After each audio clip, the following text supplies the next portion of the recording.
My name is Rachel Wilson, and for 8 years my family has systematically excluded me from every gathering because my career choice didn't align with their expectations.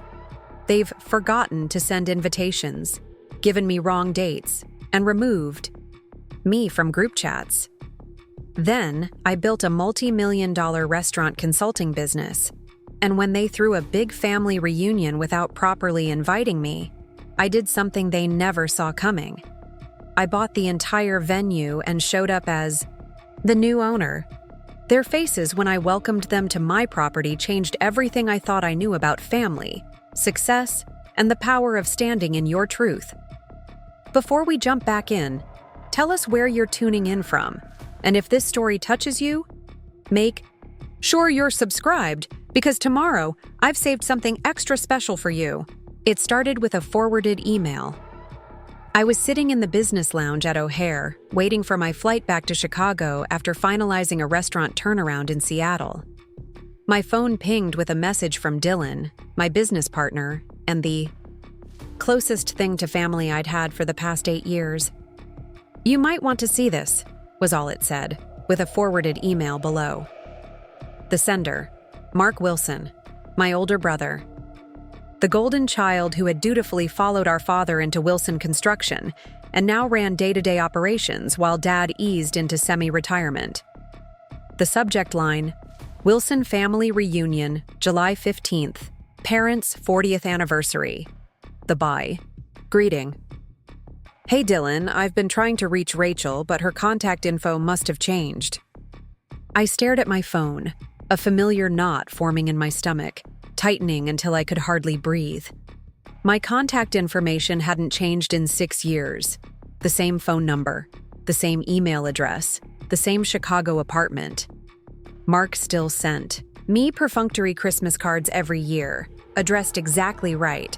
He knew perfectly well how to reach me. This wasn't an oversight. I scrolled through the email, reading about the grand celebration planned at Pinecrest Lodge, the historic venue, just outside our hometown of Cedar Grove, Oregon. How everyone was gathering to celebrate our parents' 40th wedding anniversary. How family should be there. Family. The word felt hollow, stripped of meaning after 8 years of deliberate exclusion. It had started small. After I declined, to join Wilson Construction, the family business that had sustained 3 generations of Wilsons, the invitations became sporadic. Wrong dates for Thanksgiving dinner. Limited space at Christmas gatherings. Easter brunches I'd learn about only through social media posts. They're just adjusting, Uncle Jack, my mother's brother and my steadfast supporter, had said in the early days. Give them time to accept your choice. But adjustment never came. Instead, the exclusion grew more sophisticated, more complete. Family vacations I discovered through Instagram posts. My niece's baptism where I showed up after receiving the correct date from a family friend, only to be told they'd mixed things up and held it the previous day. Graduations, birthdays, holidays, each one featuring some plausible excuse for why I hadn't been properly informed. And now this, an email to my business partner instead of to me directly, as if I were some wayward teenager who couldn't be trusted, to receive family information, rather than a 32-year-old woman who had built a thriving business from nothing. I forwarded the email back to Dylan with a terse note. See? Still forgetting to include me directly. His response came quickly. Maybe it's time they remember exactly who you've become. Attached to his message was a link that made my heart skip. A real estate listing for Pinecrest Lodge. The historic property, a stunning craftsman-style lodge set on 20 acres of woodland just outside Cedar Grove, was for sale. The Rodriguez family, who had owned and operated it for 3 decades, were retiring with no succession plan. The property had been on the market for months, struggling to find a buyer despite its beautiful location and strong reputation. A wild, impossible idea began to form. Second Chance Kitchens, my restaurant consulting firm, had been looking for a permanent headquarters, somewhere we could host workshops, test concepts, and train staff away from the expensive urban centers where we usually operated. Somewhere with character, history, and enough space for our growing operation. Somewhere exactly like Pinecrest Lodge. I checked the time. My flight wouldn't board for another hour. I stepped outside the lounge and called Dylan. "Are you thinking what I'm thinking?" he answered, skipping any greeting. "That depends. Are you thinking that Pinecrest Lodge would make an excellent headquarters for Second Chance Kitchens? I'm thinking it would be the most spectacular power move in history if you bought the venue where your family is holding their reunion without inviting you properly." I laughed despite myself. That too. "The listing looks solid," Dylan continued. "All business now. The price dropped last month. They're motivated sellers. We've been talking about establishing a permanent location for training and development. It's in Cedar Grove," I pointed out. "Not exactly a culinary hotspot." "That's the beauty of it. Lower overhead, space to expand, potential tax incentives for bringing jobs to a smaller community. Plus, it's 90 minutes from Portland if we need urban connections." He was making business sense, which was what made Dylan such a perfect partner. While I had the culinary vision and restaurant experience, he had the financial acumen and strategic mind. Together, we'd built Second Chance Kitchens from a 2-person operation into a company that employed 30 people and had transformed over 60 failing restaurants nationwide. "There's one more thing," Dylan added, his voice taking on the tone that always preceded his most brilliant or most ridiculous ideas. "The timing." "What about it?" "The listing says they're motivated for a quick sale. The family reunion is what? 6 weeks away? If we move fast, we could own it before they arrive," I finished, the full implications sinking in. Exactly. Imagine their faces when they show up and discover that the venue they chose for their exclusive family gathering is now owned by the family member they've been excluding. I should have dismissed the idea immediately.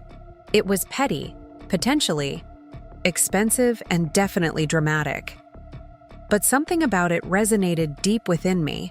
Not just the element of surprise, but the perfect symmetry. For years, they had controlled the narrative about me and my choices, dismissing my career as frivolous and doomed to fail. This would be a tangible, undeniable declaration of my success on my own terms. "It's not just about showing them up," I said, thinking aloud. "The property actually makes sense for us. We've outgrown the Chicago office. The test kitchen is too small. We need dedicated training space." "Absolutely," Dylan agreed too quickly. "It's a sound business decision that happens to come with the most satisfying reveal since Cinderella showed up at the ball."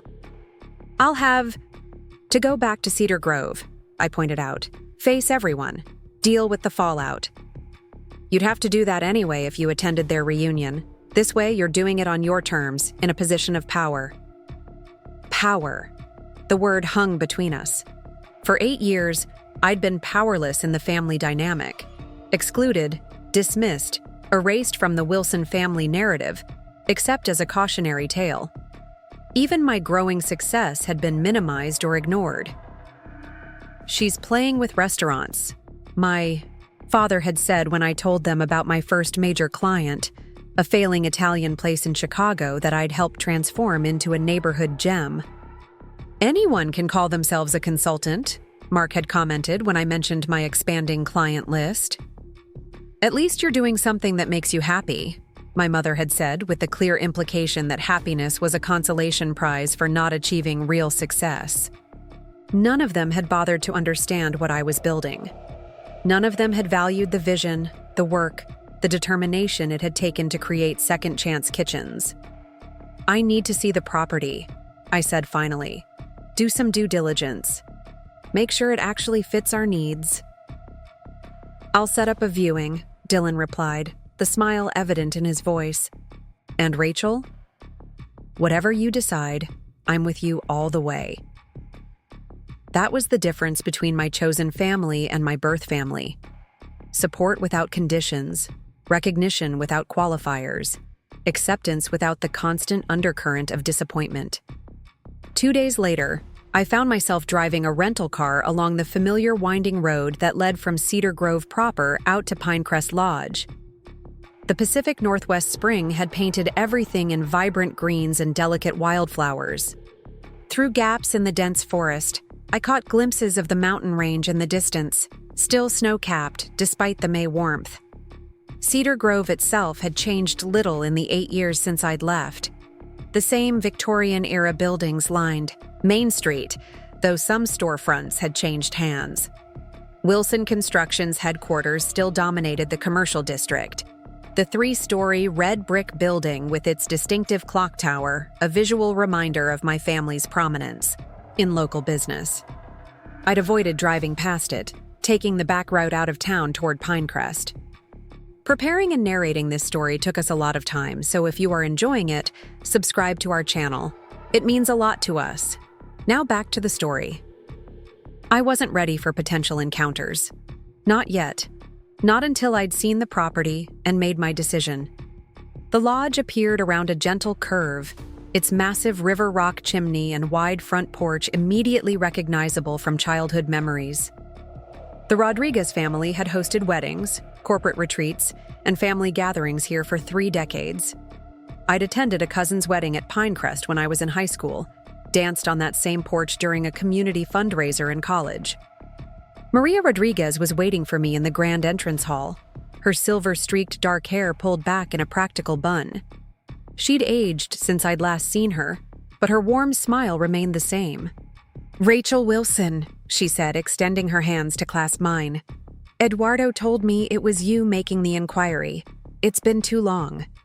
"It has," I agreed, touched that she remembered me. "Thank you for accommodating a viewing on such short notice. For Thomas and Barbara Wilson's daughter? Of course." She gestured around the space. "Though I admit, I wouldn't have expected you to be interested in an events venue. Your parents mentioned you were doing something with restaurants in Chicago?" There it was, the diminishment, even from someone outside the family. Whatever version of my career had been shared in Cedar Grove had clearly been minimized. "I founded and run a restaurant consulting firm called Second Chance Kitchens," I explained, keeping my voice level. "We transform failing restaurants across the country. We're looking for a headquarters and training facility." Maria's eyebrows rose slightly. "A headquarters? Here in Cedar Grove? We've outgrown our Chicago space, and commercial real estate there is prohibitively expensive.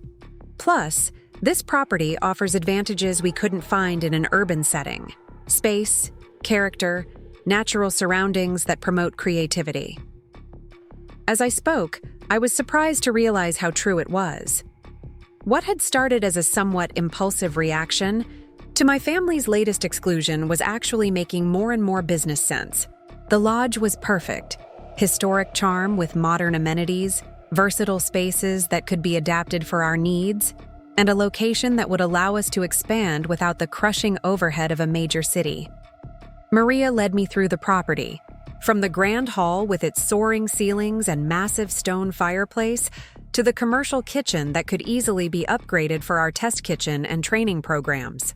The dining room could accommodate workshops and demonstrations. The conference spaces could become offices and meeting rooms. The 10 guest suites upstairs would be perfect for staff and clients during extended trainings. And then there were the grounds: 20 acres of woodland with walking paths, a small lake, and enough space to eventually add purpose-built facilities as the company grew. "The property has been on the market for nearly a year," Maria explained as we walked the perimeter of the lake. "We've had interest, but most potential buyers want to convert it entirely to private residences or corporate retreats. Eduardo and I care about Pinecrest's legacy. We want someone who will honor its history while bringing new life to it." "That's exactly what we do," I said, surprising myself with how quickly I was becoming invested in the idea. "Maintain its function as an events venue while adding the culinary center. It would bring jobs to Cedar Grove, attract visitors, maybe even help revitalize some of the local food scene." Maria studied me thoughtfully. "You've changed, Rachel. There's a confidence about you now. I smiled. 8 years of building something from nothing will do that. Your parents must be very proud. The comment, well-intentioned though it was, sent a familiar pang through me. We have different definitions of success, I said carefully. Maria nodded, seeming to understand what I wasn't saying.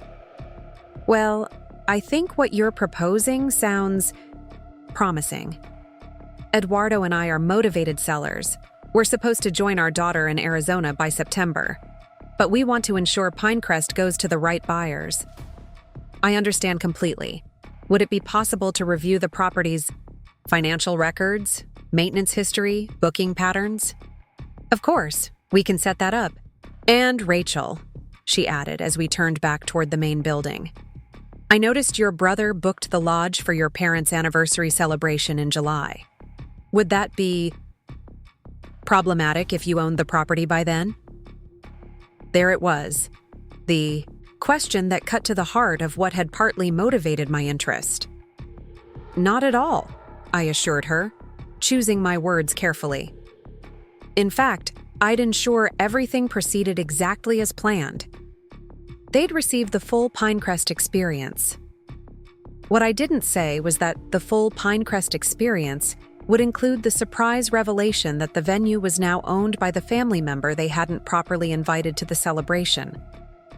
Back in my hotel room in Portland that evening, I wasn't ready to stay in Cedar Grove where encounters with family or old acquaintances were too likely. I called Dylan to debrief. It's perfect, I told him, unable to keep the excitement from my voice. Better than I expected. The space, the location, the potential, it all works. I've been running the numbers based on the listing and comps, Dylan replied. It's at the upper end of our budget, but with the recent price reduction and what we'd save long-term compared to Chicago real estate, it makes financial sense. There's also the potential for revenue continuation from the event side while we develop the culinary center, I added. Maria says they're booked solid through October. Including a certain family gathering in July? Dylan asked, the smile evident in his voice. Yes, about that. I hesitated. Are we crazy, Dylan? Is this taking things too far? Do you want the business partner answer or the best friend answer? Both. Business partner says it's a sound investment that aligns with our 5-year growth strategy, provides the space we need at a price we can afford, and positions us for the next phase of expansion, he said promptly. Best friend says it's the perfect way to finally stand in your power with a family that has spent 8 years pretending your choices and achievements don't matter. I flopped back on the hotel bed, staring at the ceiling. When you put it that way. Look, Rachel, this isn't just about showing them up. This is about taking control of a narrative they've been writing without your input for too long. They've cast you as the family failure because you didn't follow their prescribed path. Meanwhile, you've built something extraordinary that they've never bothered to understand or acknowledge. His words resonated with the feelings I'd been wrestling with since seeing that forwarded email. This wasn't petty revenge. This was reclaiming my place in my own story. There's one more thing to consider, Dylan continued. Cedar Grove is your hometown. Your roots are there, whether your family has acknowledged them properly or not. Maybe there's something powerful about bringing your success back to where it started. Not just for them to see, but for you to come full circle. I hadn't thought of it that way. Cedar Grove represented both belonging and rejection to me. The place where I'd grown up, loved, and supported until I'd made choices that diverged from family expectations. I'd avoided returning except for brief, uncomfortable visits because the town itself felt like an extension of my family's disapproval. But what if I could transform that relationship too? What if Pinecrest Lodge could become not just a headquarters for Second Chance Kitchens, but a second chance for me with Cedar Grove itself? Let's make an offer, I said, the decision crystallizing with sudden clarity. A strong one, contingent on a quick closing. We need to own it before July 15th. Are you sure? Dylan asked, though I could hear him already typing, likely pulling up the necessary paperwork. I'm sure.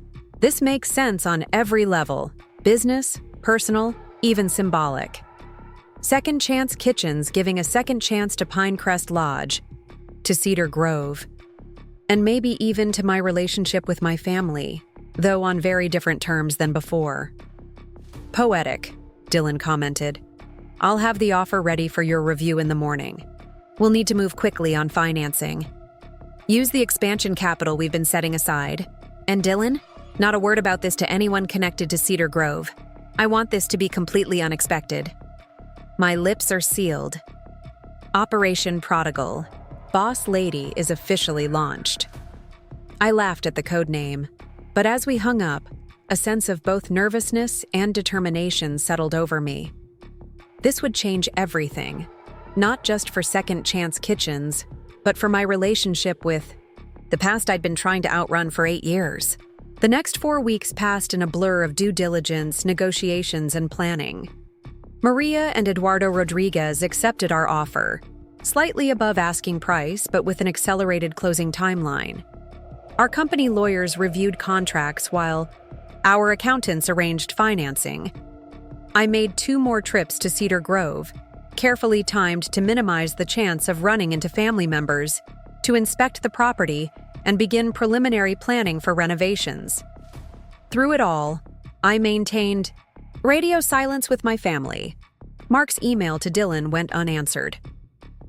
When my mother texted a perfunctory, "Hope you're well, the family is gathering in July for our anniversary if you can make it," I responded with an equally vague, "Thanks for letting me know. We'll check my schedule." No mention of Pinecrest Lodge. No hint that I was about to become its new owner. Uncle Jack was the only family member I confided in, swearing him to secrecy over dinner during my 3rd visit to Oregon. "You bought Pinecrest?" he repeated, his fork suspended halfway to his mouth, eyes wide with disbelief. "We close next week," I confirmed. Second Chance Kitchens is relocating its headquarters here. We'll maintain the events venue while developing a culinary innovation center. A slow grin spread across his weathered face. "And your family has no idea." "None. And I'd like to keep it that way until they arrive for the reunion on July 15th. Uncle Jack set down his fork and leaned back in his chair, studying me with a mixture of admiration and concern. "That's going to be quite a revelation, Rachel. Are you prepared for the fallout?" I'd been asking myself the same question for weeks. "I think so. This isn't about revenge, Uncle Jack. It's about finally being seen on my terms, not theirs. For 8 years, they've controlled the narrative about me and my choices. This changes that dynamic permanently." "It certainly does." He took a thoughtful sip of his wine. "Your grandfather would have approved, you know. Henry Wilson wasn't afraid of a bold statement." The mention of my paternal grandfather, who had founded Wilson Construction with nothing but determination and a secondhand truck, surprised me. Dad always makes it sound like Grandpa was all about family loyalty and tradition. "Oh, he valued family deeply," Uncle Jack agreed. "But he also respected independence and grit. The story your father always tells about Henry building the business from nothing leaves out the fact that his own father, your great-grandfather, thought he was a fool for turning down a stable job at the lumber mill to start his own company." This was family history I'd never heard. Grandpa defied his father's expectations? Completely. Caused quite the family rift at the time. But Henry saw an opportunity in post-war housing development that established builders were missing. He wasn't following a path. He was creating one. Uncle Jack's eyes twinkled. Sound familiar? The parallel wasn't lost on me. Dad never mentioned that part of the story. Thomas has always been more concerned with maintaining what was built than remembering how it started, with someone willing to break from tradition and take a risk. Uncle Jack reached across the table and squeezed my hand. "You're more like Henry than any of them, Rachel. He would have understood exactly what you're doing with Second Chance Kitchens." His words stayed with me through the whirlwind of the closing process. On July 10th, 5 days before the Wilson family reunion, I signed the final paperwork making Pinecrest Lodge the property of Second Chance Kitchens, LLC. Maria and Eduardo handed over the keys with emotional speeches about honoring the lodge's legacy, which I promised to do while bringing new energy to the property. That evening, standing alone in what was now my office, the former property manager's space with its sweeping views of the grounds, I felt a surreal blend of triumph and trepidation. Through the windows, I could see staff preparing for the weekend's events, unaware that ownership had changed hands. Maria and Eduardo had agreed to keep the transition quiet until after I made my announcement, allowing most of the staff to continue their duties without disruption. I'd hired Alex, the longtime manager, to stay on and oversee the events side of the business while we developed the culinary center. He was the only staff member who knew about the change in ownership, and he'd been sworn to secrecy about my connection to the Wilson family. Everything is on track for the Wilson reunion on Saturday, he'd assured me earlier that day. Standard. Set up for 65 guests, catering from Mariana's, bar service until 11 p.m., 65 guests. All the extended Wilson family would be there. Aunts, uncles, cousins, family friends, everyone except me. Or so they thought. My phone buzzed with a text from Dylan, who was flying in tomorrow to witness what he continued to call the reveal of the century. All systems go for Operation Prodigal Boss Lady? Chicago team sends support and requests video documentation. I smiled despite my nerves. Everything's ready. They have no idea what's coming. Remember, he texted back, you've earned this moment. 8 years of exclusion while you built something extraordinary. Stand tall. Stand tall. That had been Uncle Jack's parting advice too, whispered as he hugged me goodbye after our dinner. Whatever happens, remember that you built this success on your own terms. No one can take that away from you. I moved to the window. As twilight settled over Pinecrest Lodge, the fairy lights along the pathways blinking on automatically. In less than 48 hours, my family would arrive, expecting the usual power dynamic. Them at the center, me on the periphery if present at or all. They had no idea that I now owned the very ground they would stand on, the building that would shelter them, the business that would serve them. For the first time in 8 years, I controlled the narrative. The question remaining was, what story? I wanted to tell. One of retribution for years of exclusion, or one of reconciliation on new terms? Perhaps the answer lay somewhere in between, in a truth-telling that allowed for both accountability and new beginnings. Either way, July 15th would mark a turning point. The years of being dismissed, excluded, and underestimated were over. Rachel Wilson, founder and CEO of Second Chance Kitchens, owner of Pinecrest Lodge, was finally coming home. Not as the family disappointment, but as a success story on her own terms. And I couldn't wait to see their faces when they realized it. The morning of July 15th arrived with perfect weather. Clear blue skies, a gentle breeze, and temperatures mild enough to make outdoor gatherings comfortable. I stood at the window of my new office at Pinecrest Lodge, watching the staff arrange chairs on the south lawn where the Wilson family reunion would take place in just a few hours. White linens fluttered on round tables across the stone patio, and flower arrangements in my mother's favorite colors, blue and yellow, dotted the landscape. I checked my reflection in the antique mirror I'd hung just yesterday, a subtle power suit in navy, hair swept into a professional updo, makeup understated but polished. The effect was intentional. I wanted to look like the successful business owner I was, not the struggling restaurant worker they likely still imagined. My phone chimed with a message from Dylan, who had arrived last night and was staying in one of the lodge's guest suites. The cameras are all set. Operation Prodigal. Boss Lady is officially activated. You ready for this? I smiled despite the butterflies in my stomach. Dylan had insisted on setting up discrete cameras around the property, not for security, but to capture what he kept calling the historic moment when the Wilson family realizes they've been out-Wilsoned.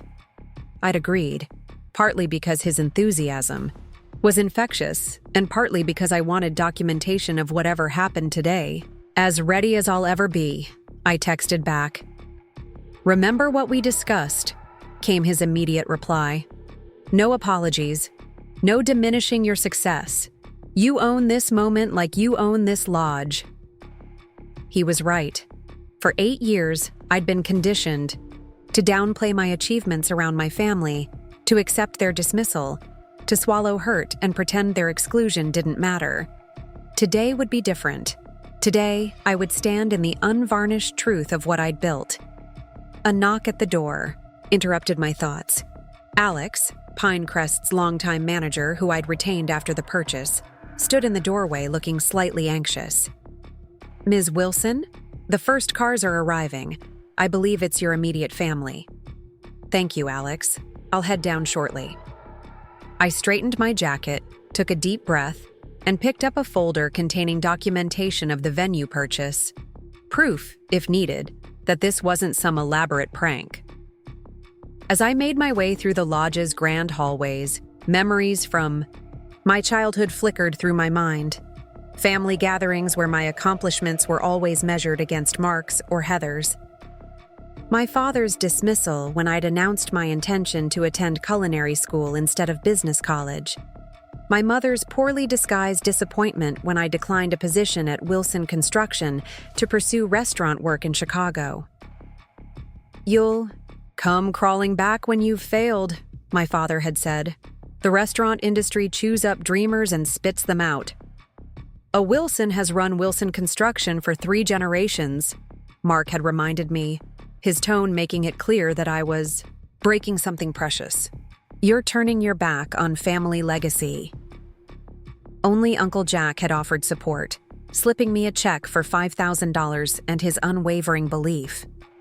They can't see your vision because it doesn't look like theirs, he'd told me. Build something they can't ignore. I'd done exactly that. What had started as consulting for a single failing diner had grown into Second Chance Kitchens, a company that now employed 30 people and had transformed over 60 restaurants nationwide. Last month, we'd closed a deal with a major restaurant chain that had put us firmly into 7-figure territory. And now I owned the very ground my family would stand on as they gathered to celebrate my parents' anniversary. A celebration I'd learned about only through a misdirected email. I positioned myself near the reception desk as the front doors opened. Mark entered first, oozing confidence in his tailored suit, followed by his wife Amy and their teenage sons. Heather came next, her husband Jason struggling with a cooler, while their twin daughters raced ahead. My parents brought up the rear, my father Thomas, still imposing at 68, and my mother Barbara, elegant and composed as always. They didn't notice me at first, absorbed in the grandeur of Pinecrest's entrance hall with its soaring ceilings and massive stone fireplace. I stepped forward, slipping effortlessly into the professional persona I'd developed over years of client meetings. "Welcome to Pinecrest Lodge," I said, my voice carrying across the marble floor. "I believe you have a reservation for the Wilson family reunion." 6 pairs of eyes snapped to me, expressions cycling rapidly from confusion to surprise. "Rachel?" My mother found her voice first. "What are you doing here? How did you know about—" "I received the invitation," I said smoothly, though we both knew that wasn't entirely true.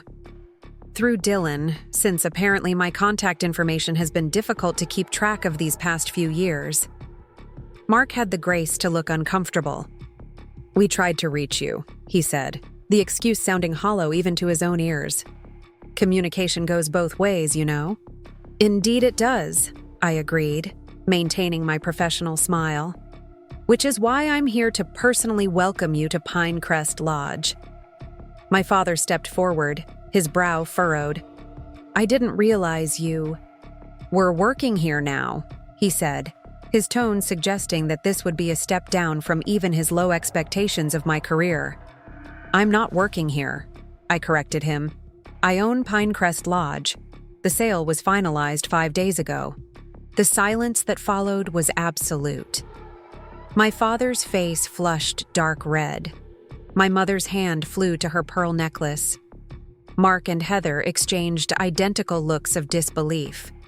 "That's impossible," my father finally managed. "The Rodriguez family has owned this place for 30 years. "And now Second Chance Kitchens does," I replied evenly. Maria and Eduardo Rodriguez were looking for the right buyer who would maintain the lodge's character while bringing new life to it. My company fit their requirements perfectly. I gestured toward the framed article from the Cedar Grove Gazette that Alex had thoughtfully mounted in the lobby that morning. Today's local paper has the full story if you're interested. Like a synchronized swimming team, my family moved toward the article, drawn by a magnetic force they couldn't resist. I watched their expressions as they absorbed the headline. Local success story returns. Rachel Wilson's restaurant empire acquires historic Pinecrest Lodge. The article detailed my career trajectory, the success of Second Chance Kitchens, and our plans to transform part of the lodge into a culinary innovation center while maintaining its function as an event venue. It mentioned the undisclosed sum paid for the property, which had been considerably above asking price to secure the accelerated closing timeline. "Why didn't you tell us?" My mother's voice was faint. "Tell you what specifically?" I asked, keeping my tone neutral despite the sudden acceleration of my heartbeat. "About my company's success? I tried many times. About purchasing this venue? That was a recent business decision. But this is..." Mark waved his hand at the lodge around us. "This is a multi-million-dollar property." "Yes," I agreed. "Simply, it is." "How could you possibly afford this?" Heather blurted out, then immediately looked embarrassed by her own question. But the query crystallized 8 years of their assumptions about me. That I was struggling, that I had failed, that my choice to leave the family business path had led to financial instability, that I would eventually crawl back, humbled and ready to accept whatever position my father deigned to offer me at Wilson Construction. Second Chance Kitchens grossed 8 figures last year, I said quietly. We have contracts with 3 national restaurant chains and a waiting list of clients. We've been featured in Forbes, Entrepreneur, and Restaurant Business. The real question, Heather, isn't how I could afford this. It's why you assumed I couldn't. My brother-in-law Jason, who had been standing slightly apart from the family circle, let out a low whistle. "Damn, Rachel, that's impressive." "Language," Heather hissed at him automatically, but her eyes never left my face, searching for some sign that I was exaggerating or playing an elaborate prank. My father, ever the businessman, stepped forward, with his board meeting expression firmly in place. "Well, this is certainly unexpected, but clearly we have much to discuss. Perhaps we should move this conversation somewhere private." "Your family reunion is set up on the south lawn," I interrupted smoothly. "Alex and the staff will ensure everything meets your expectations. I have some business calls to handle, but I'll join you shortly. The celebration begins at noon, correct?" "Business calls on a Saturday?" my father asked, skepticism evident in his tone. "When you work with restaurants across multiple time zones, Dad, weekends are often the only time to connect with everyone." I turned to my mother, who was still clutching her pearls as if they might anchor her in this new reality. "Happy anniversary, by the way. 40 years is quite an achievement."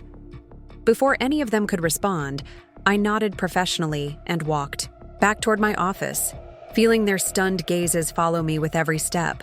Once safely behind the closed door, I leaned against it and exhaled slowly, my composed facade momentarily slipping. My phone buzzed with a text from Dylan. That was magnificent. Standing ovation from the security feed.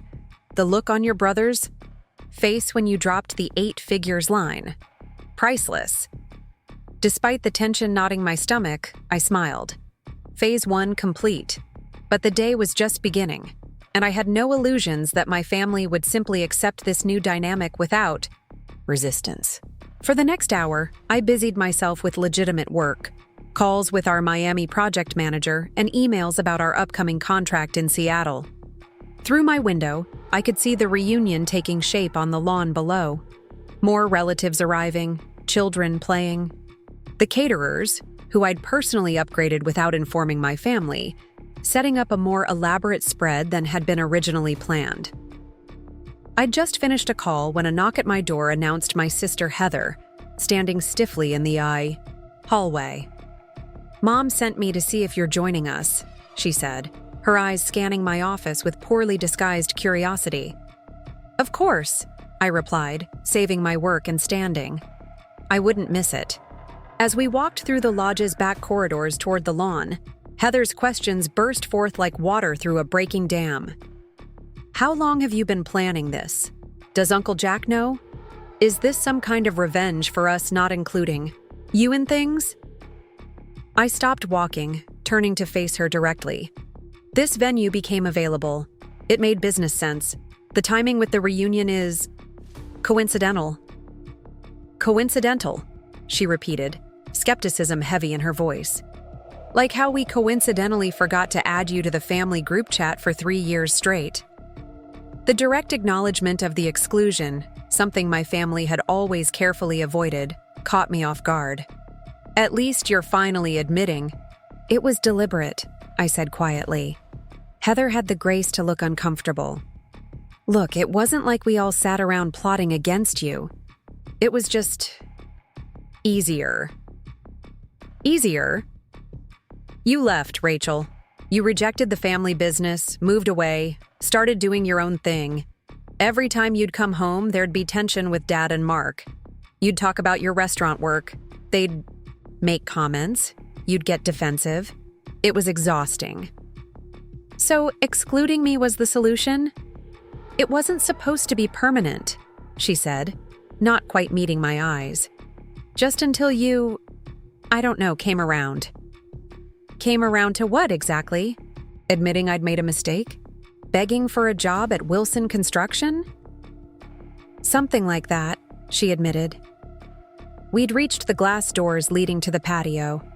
Through them, I could see our extended family gathered on the lawn.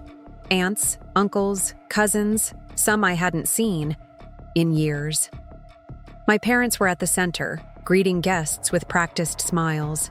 "Well," I said, pushing open the door, "I've come around in my own way." The afternoon unfolded in a surreal blur. Word of my ownership of Pinecrest spread through the gathering like wildfire, transforming me from the barely acknowledged family outlier to the center of attention. Relatives who had participated in my exclusion, either actively or through silent complicity, suddenly found me fascinating. Cousin Megan, who had conveniently forgotten to invite me to her wedding 3 years ago, was particularly enthusiastic. "This place is gorgeous, Rachel. You have to tell me how you managed to buy it. Are you offering family discounts now?" I smiled politely. "Our rate structure is still being developed, but I'm sure we can discuss it another time." Uncle Jack arrived fashionably late, but made a beeline for me, enveloping me in a bear hug that felt like the first genuine interaction I'd had all day. "You did it," he said proudly, softly enough that only I could hear. "And it's even better than I imagined. Though I have to admit, buying the reunion venue? That's a level of power move I didn't see coming." I laughed, genuinely happy to see him. "It's a sound business investment." "With excellent timing," he added with a wink. "Your grandfather would have approved." He appreciated a well-executed statement. As Uncle Jack moved off to get a drink, I found myself momentarily alone, watching the celebration unfold before me. The caterers were setting up the lunch buffet, children were playing tag across the expansive lawn, and clusters of adults were engaged in animated conversation, many of them glancing in my direction as they spoke. "The venue looks good," my father's voice came from behind me.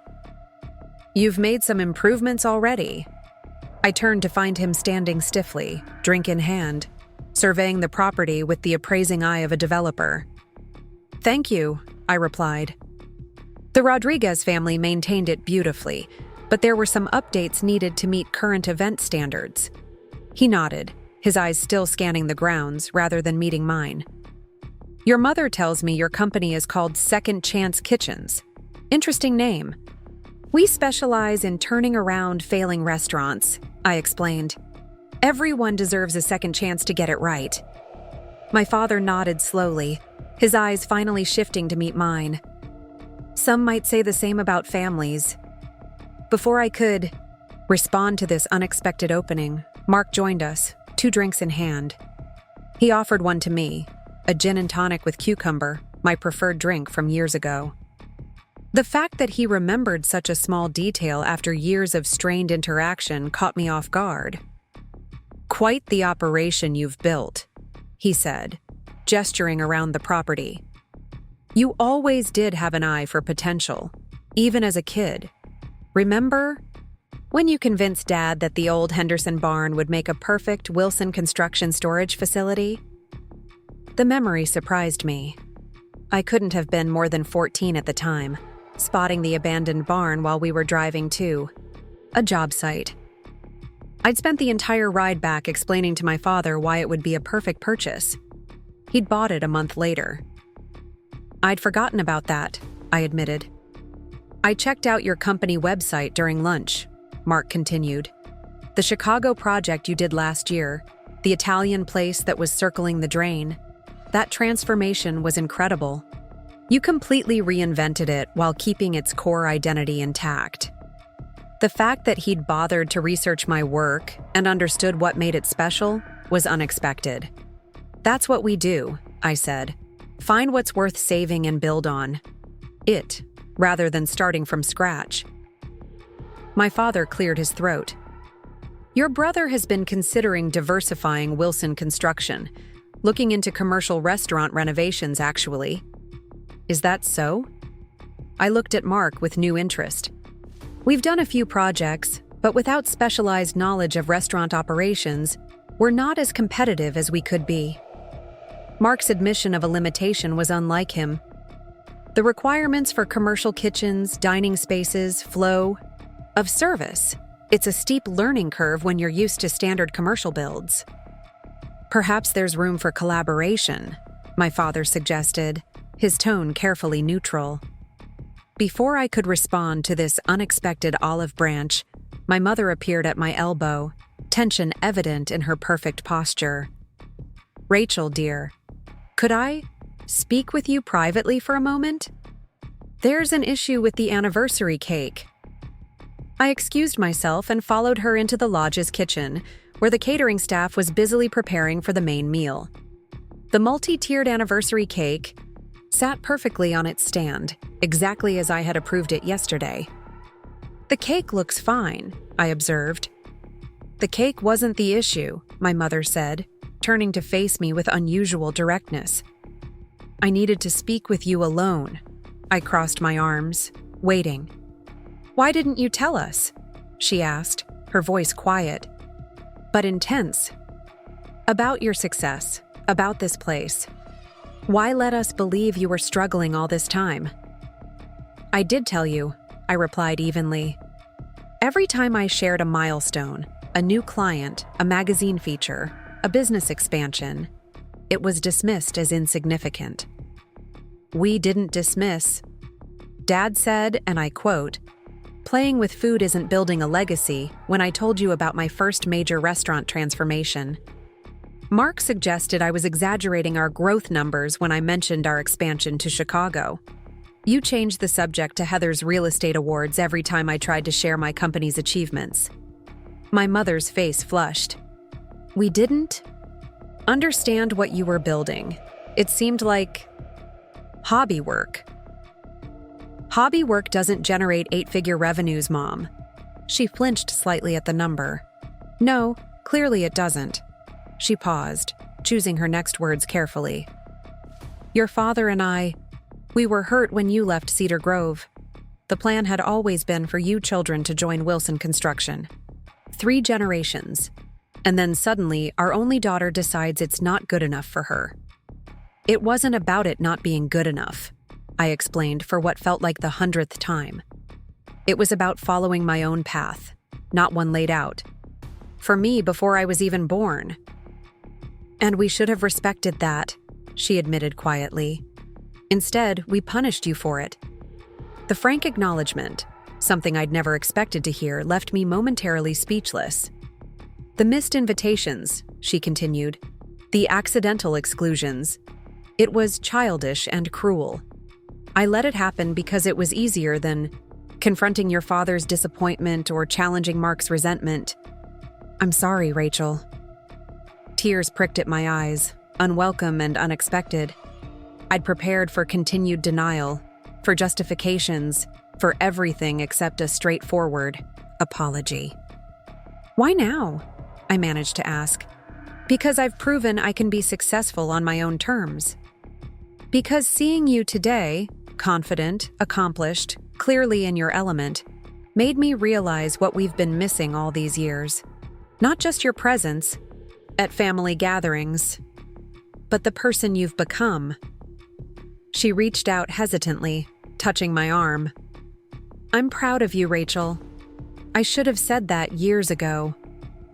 The admission hung between us, fragile and tentative like a newly formed soap bubble that might burst with the slightest pressure. Part of me wanted to hold on to the righteous anger that had fueled me for so long. It was safer, more familiar. But another part recognized the genuine regret in my mother's eyes. It's going to take more than words to fix this, I said finally. I know, she agreed. But maybe this can be a beginning. Before I could respond, Heather burst into the kitchen, her usual composure ruffled. Mom, Rachel, you need to come outside.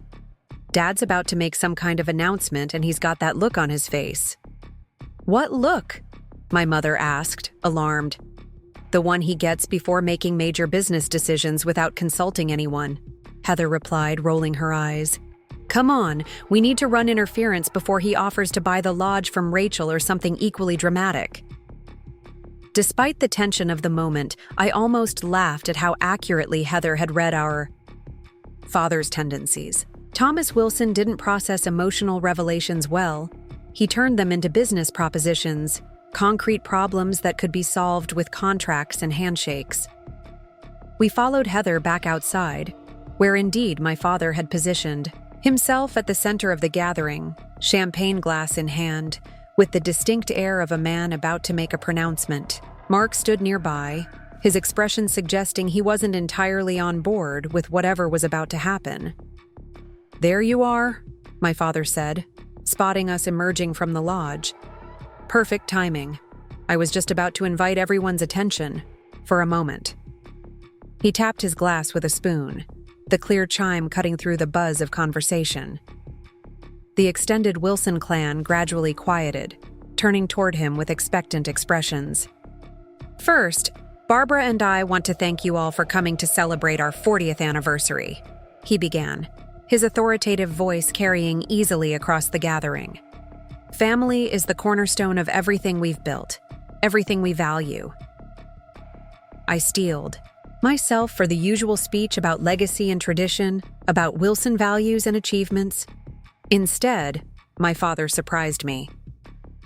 But family isn't just about tradition or shared history. It's about growth and change, about supporting each other's journeys even when they take unexpected directions. His eyes found me in the crowd. Sometimes, especially when they take unexpected directions. A murmur ran through the gathered relatives. This was not my father's usual rhetoric. Today has been enlightening for me, he continued. Seeing this beautiful venue that my daughter, he emphasized the relationship, has acquired through her own hard work and vision has made me reconsider what success really means. My mother moved to stand beside him, linking her arm through his in a show of unified support. Rachel, my father addressed me directly now. I owe you an apology. We all do. When you chose to leave Cedar Grove and forge your own path, I saw it as rejection. I responded by, essentially, rejecting you in return, allowing you to be excluded from family events, dismissing your achievements, failing to recognize that you were building something remarkable on your own terms. The open acknowledgement, in front of the entire extended family, left me momentarily speechless. "I was wrong," he said simply, "and I am incredibly proud of the woman and entrepreneur you've become."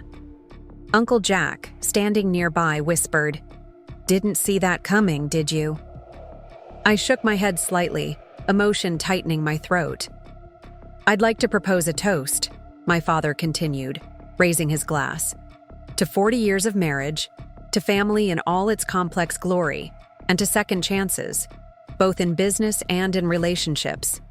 The family raised their glasses, eyes turning toward me with new awareness and, in many cases, newfound respect.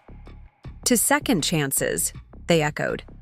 As the toast concluded, I found myself encircled by family, not just my parents and siblings, but cousins, aunts, and uncles who had maintained their distance earlier. The questions came rapidly now, genuine inquiries about my business, my vision for Pinecrest Lodge, my life in Chicago. Cousin Megan approached with uncharacteristic humility. "I should have invited you to my wedding," she said without preamble. "It was wrong to exclude you just because Uncle Thomas and Aunt Barbara were being weird about your career choices." "Yes, it was," I agreed, unwilling to let her off the hook completely. "But this," she gestured around at Pinecrest Lodge, "is a pretty spectacular comeback. If you ever need event planning help for the venue, that's my specialty now. I'd love to be involved." The offer of professional collaboration rather than just family connection represented a subtle but significant shift in how she was seeing me, as a successful businesswoman rather than just a wayward relative.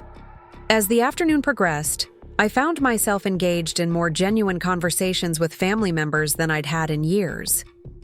Many apologized for their role in my exclusion, while others simply acknowledged my success without qualifiers or dismissals.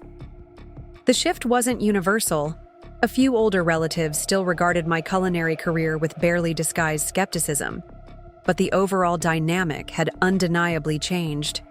Later, as the evening wound down and guests began to depart, I found a quiet moment alone with my thoughts on the lodge's wraparound porch.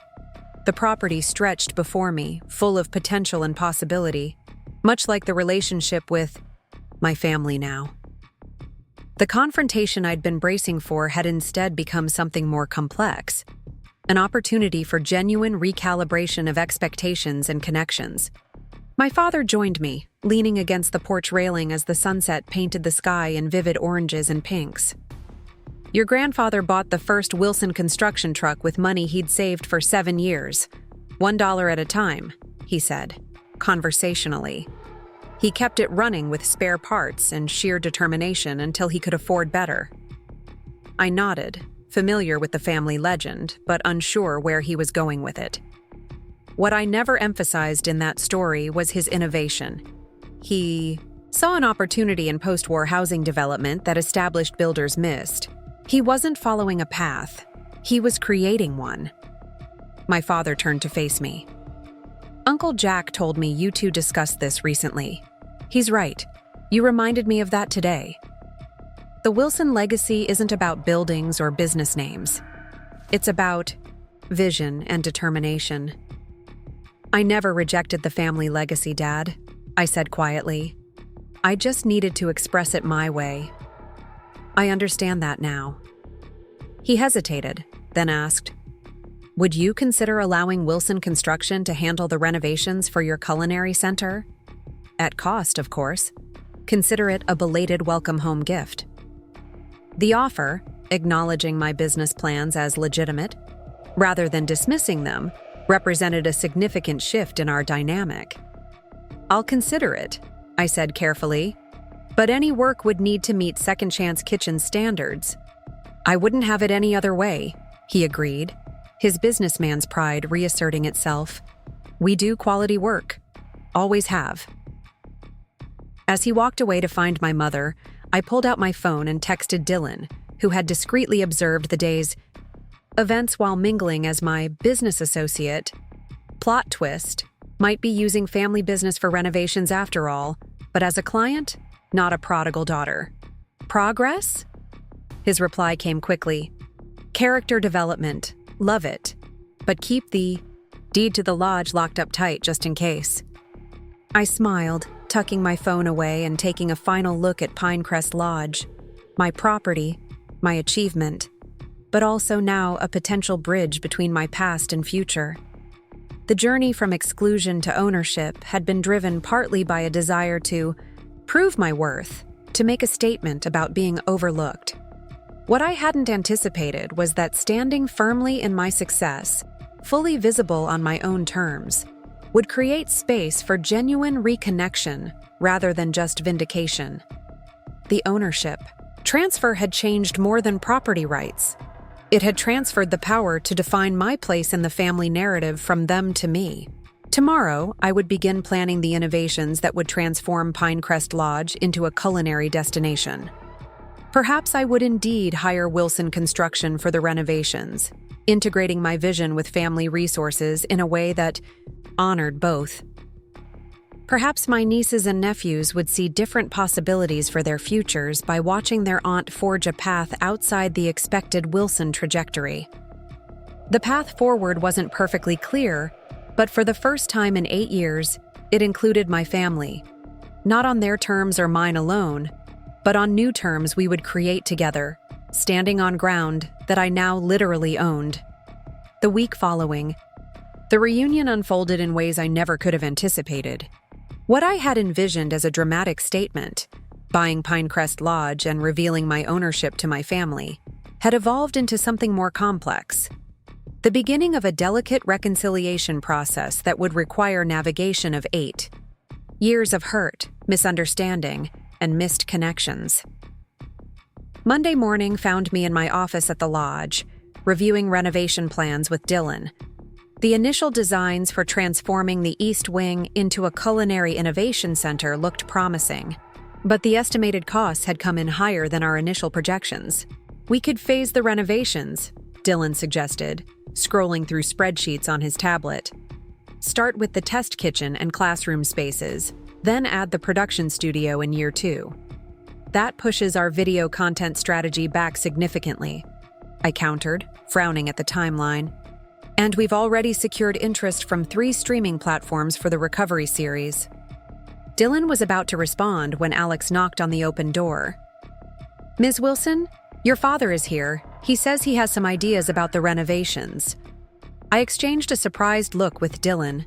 My father had mentioned Wilson Construction handling the work, but I hadn't expected him to show up unannounced with ideas already formed. Send him in, I said, quickly organizing the scattered plans on my desk into something more presentable. Thomas Wilson entered my office with the confident stride that had intimidated countless contractors and business associates over the years. Today, however, he carried a rolled set of blueprints and wore what appeared to be work clothes rather than his usual business attire. Rachel, Dylan, he nodded to us both. Hope I'm not interrupting. We were just discussing renovation timelines, I explained, gesturing to the chair across from my desk. What brings you by, Dad? I took the liberty of having our architects look at the building's original plans, he said, unrolling his blueprints across my desk. Pinecrest has good bones, but the East Wing has some structural issues that could complicate what you're planning. I thought you might want to see our assessment before you finalize anything. The gesture was both presumptuous and thoughtful, quintessentially my father. 8 years ago, I would have bristled at the implication that I needed his help. Today, I recognized the expertise he was offering. What kind of structural issues? Dylan asked, immediately engaged. My father pointed to several areas on the blueprint. The original supports were designed for residential use, not commercial kitchen equipment. You'll need significant reinforcement here, here, and here, and the electrical system will need a complete overhaul to handle the load from industrial appliances. He was right, of course. These were exactly the kinds of details that could derail a renovation budget if discovered mid-project. That's valuable information, I acknowledged. Thank you. I've also brought some preliminary redesign options that would address these issues while maintaining the architectural integrity of the building, my father continued, producing another set of plans from his portfolio. Mark worked on these himself. This revelation surprised me more than my father's visit. Mark was Wilson Construction's business strategist, not usually involved in the design phase of projects. Mark did? My father's expression softened slightly. He was up half the night working on them. Said something about making up for lost time. I studied the designs, noting how carefully they preserved Pinecrest's historic character while creating the modern workspaces second-chance kitchens needed. Mark had clearly done his research on culinary facilities, incorporating features specific to teaching and demonstration kitchens that showed genuine understanding of our business model. These are impressive, I admitted. Far more detailed than I would have expected on such short notice. Your brother has been following your career more closely than you might think, my father said quietly. He has every article ever published about second-chance kitchens in a file on his computer. The revelation that Mark had been tracking my success from afar, even while participating in my exclusion from family events, created a confusing mix of emotions. Resentment that he'd never acknowledged this interest directly. Surprise that he'd cared enough to pay attention. A tentative warmth at the thought that my achievements hadn't been completely invisible to him after all. Well, I said, redirecting, to safer professional territory.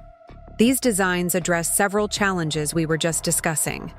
I'd like to have my team review them before making any decisions. Of course, my father agreed, far more readily than I expected.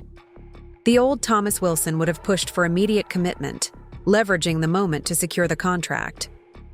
This more patient version was unfamiliar territory.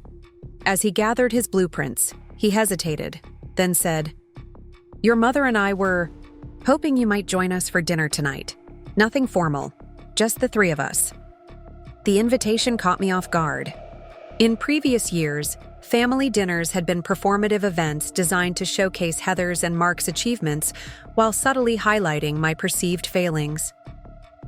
The idea of a small, intimate dinner with just my parents seemed both appealing and terrifying. "I'd like that," I heard myself say. "What time?" 7? At the house? The Wilson family home, a sprawling craftsman on Cedar Grove's north side that had featured in numerous architectural magazines after my father's extensive renovation 20 years ago. I hadn't set foot inside it in nearly 3 years, since a disastrous Thanksgiving dinner where my mother had forgotten to set a place for me, requiring a hasty rearrangement of the formal dining table. "I'll be there," I promised, pushing away the memory. After my father left, Dylan gave me a searching look. "You okay with this? Dinner at the ancestral home feels like walking into the lion's den. I own the lion's favorite hunting grounds. Now," I reminded him with a smile that felt more confident than I actually was. "Besides, I'm curious to see what they have to say. Just remember, I know. No diminishing my success, no apologizing for my choices, no accepting subtle digs, disguised as concern. That's my boss, lady," Dylan grinned, returning to the renovation plans.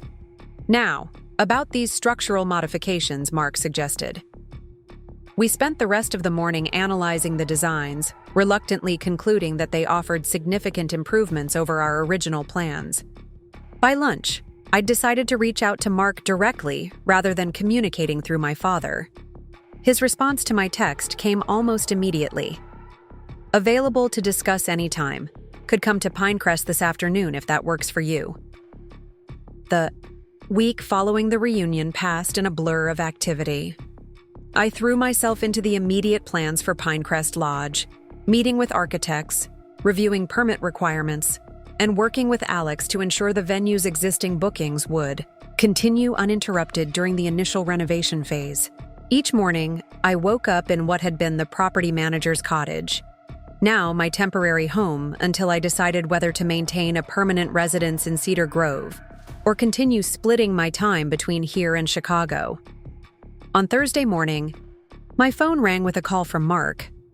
We hadn't spoken since the reunion, though he'd sent a brief text thanking me for not kicking us out of the venue despite having every right to. "Rachel," he began without preamble when I answered, "I need a favor." I raised an eyebrow, though he couldn't see it. "Good morning to you too, Mark." He sighed. "Sorry. Good morning. I'm in crisis mode. The Westfield Mall renovation, our contractors discovered asbestos during demolition, and now the whole project is halted pending environmental assessment. Dad's in Portland meeting with investors, and I'm trying to handle damage control." "That sounds stressful, but I'm not sure how I can help with construction issues," I replied, genuinely confused about why he was calling me. "It's not the construction," Mark explained. "It's the presentation. We're supposed to present our restaurant development concept to the mall ownership group tomorrow. It's a make-or-break meeting that could determine whether we get to continue with the project once the asbestos issue is resolved. Our designer came down with food poisoning, and the mock-ups aren't ready." I was beginning to see where this was going. "And you thought of me because you understand restaurant spaces better than anyone I know," he admitted. "I've seen Second Chance Kitchen's transformations online. Your eye for design that balances function and atmosphere is exactly what we need right now." The compliment was unexpected and specific enough to suggest he really had been following my career. The Mark I remembered would never have acknowledged. Expertise I possessed that he didn't. "This is important to you," I observed. "It's the biggest commercial contract Wilson Construction has bid on in 5 years, he confirmed. "And honestly, we're out of our depth on the restaurant component. We know structures, but we don't understand flow of service, kitchen efficiency, dining psychology, all the things you specialize in." A week ago, I might have enjoyed watching him squirm, might have savored his acknowledgement that the career path he'd dismissed as frivolous had produced expertise his company now desperately needed. But something had shifted during the reunion. The satisfaction I'd anticipated in proving my worth had been tempered by the recognition that holding on to resentment wouldn't serve either of us. "Text me the project details," I said. "I'll come by Wilson Construction this afternoon to look at what you have so far." The relief in his voice was palpable. "Thank you, Rachel. Seriously." 2 hours later, I walked through the imposing glass doors of Wilson Construction headquarters for the first time in 8 years. The reception area had been modernized, but the company logo, a stylized W with a beam incorporated into the design, remained unchanged from my childhood memories. The receptionist, a young woman I didn't recognize, looked up with a professional smile. "Welcome to Wilson Construction. How can I help you?" "I'm here to see Mark Wilson. I'm his sister, Rachel." Her eyes widened slightly with recognition. "Ms. Wilson, of course. Mr. Wilson mentioned you'd be coming. He's in the main conference room. I can show you the way."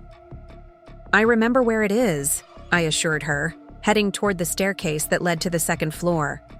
The conference room occupied the northeast corner of the building, with windows overlooking Main Street and the town square beyond. Mark was hunched over the massive table, surrounded by blueprints, material samples, and what appeared to be hastily assembled restaurant concept boards. He looked up when I entered, relief washing over his features. "You came." "I said I would," I replied simply. "I know, but—" He trailed off, then shook his head. "Thank you. I mean it." I set down my laptop bag and surveyed the scattered materials. "Show me what you're working with." For the next hour, Mark walked me through the Westfield Mall renovation project. The development included a central food hall with 8 restaurant spaces, ranging from small counter-service operations to a full-service anchor restaurant with premium positioning. Wilson Construction had proposed a comprehensive design that would create distinct identities for each space while maintaining a cohesive overall aesthetic. The structural concepts were solid. My father's influence was evident in the thoughtful space planning and efficient construction approach. But the restaurant-specific elements revealed a fundamental misunderstanding of how commercial kitchens and dining spaces actually functioned. "This won't work," I said, pointing to the proposed kitchen layout for the anchor restaurant. "You've got server stations too far from dining areas, prep areas disconnected from cooking stations, and not nearly enough refrigeration capacity for a venue this size." Mark didn't bristle at the criticism as I expected. Instead, he nodded and grabbed a notepad. "What would you suggest?" His receptiveness surprised me. The Mark I remembered would have defended his approach or dismissed my concerns. This Mark was listening, actually listening, with the focused attention I'd seen him give only to our father in the past. "First, we need to completely reconfigure the back of house," I began, pulling out a sketch pad and quickly drawing an alternative. Layout. Commercial kitchens work on a principle of flow, from receiving to storage to prep to cooking to plating to service. Any disruption in that flow creates inefficiencies that compound during busy service periods. Mark watched intently as I redesigned the kitchen layout, asking occasional questions that revealed genuine interest in understanding the reasoning behind each change. When I finished with the kitchen, we moved on to the dining areas, then the counter service spaces, and finally the overall traffic flow of the food hall itself. 3 hours later, we had completely reimagined the restaurant components of the project.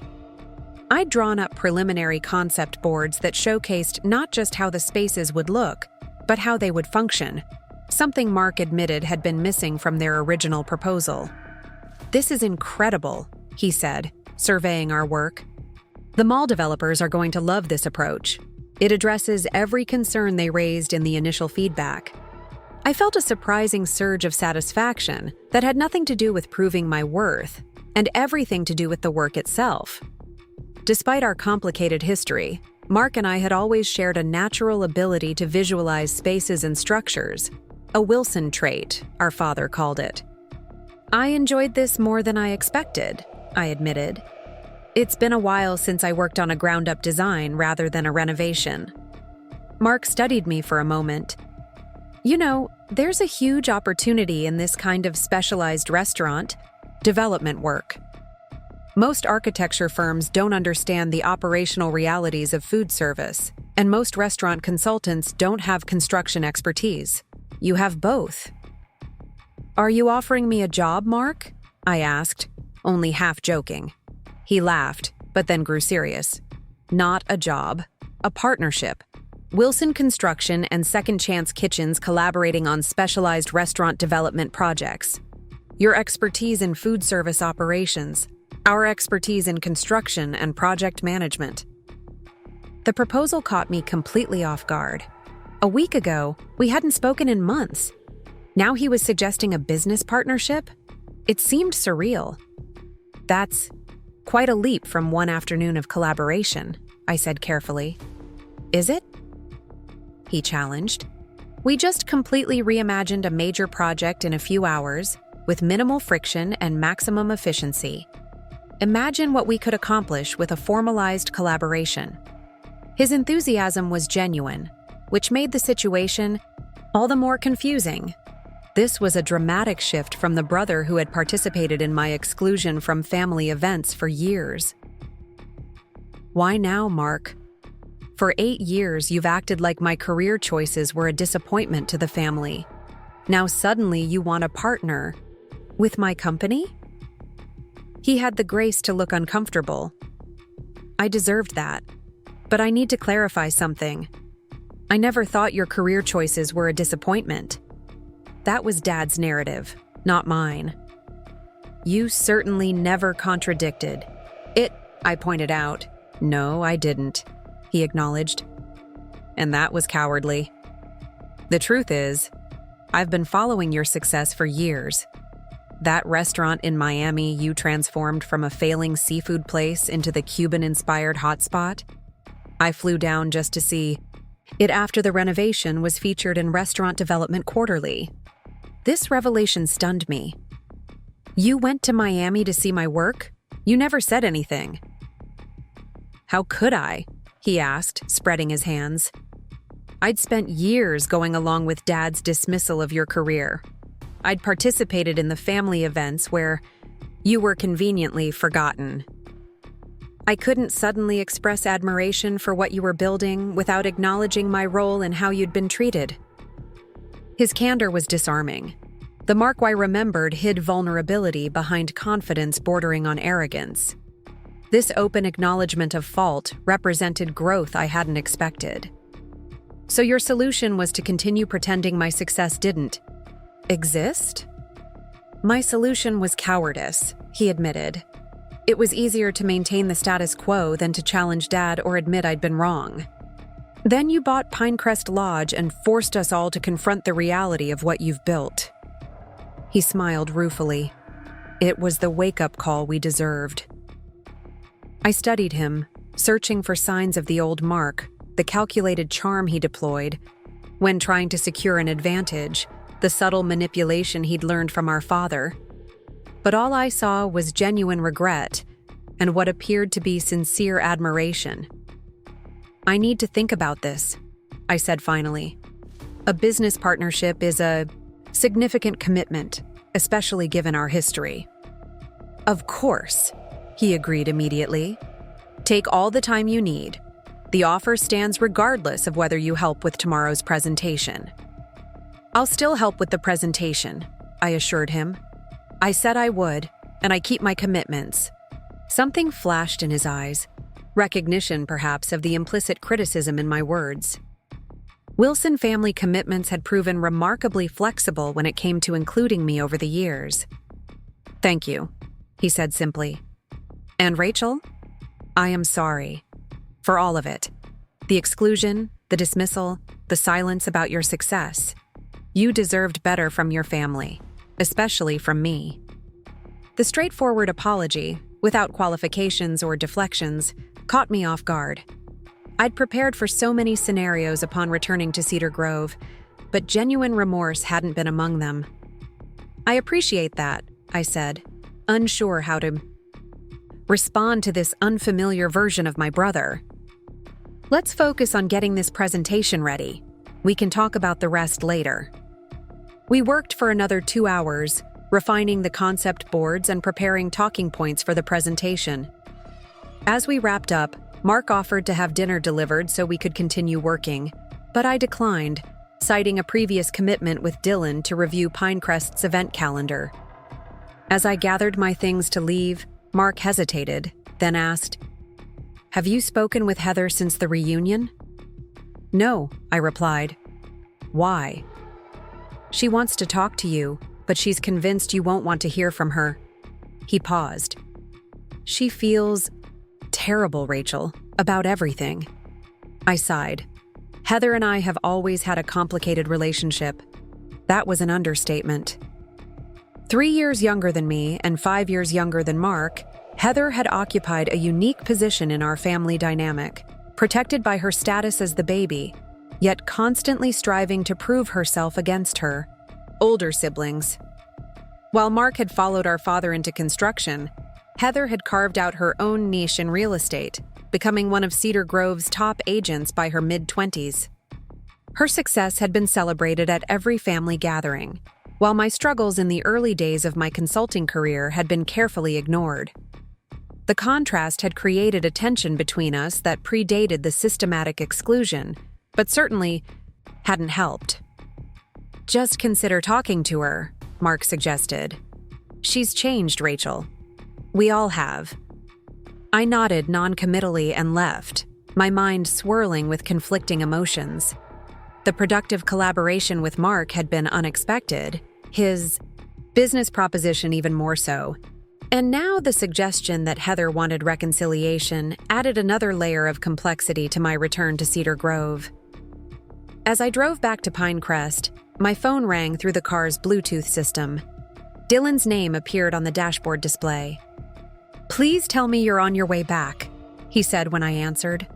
"We have a situation." "What kind of situation?" I asked, immediately concerned. "Your sister is here, Heather.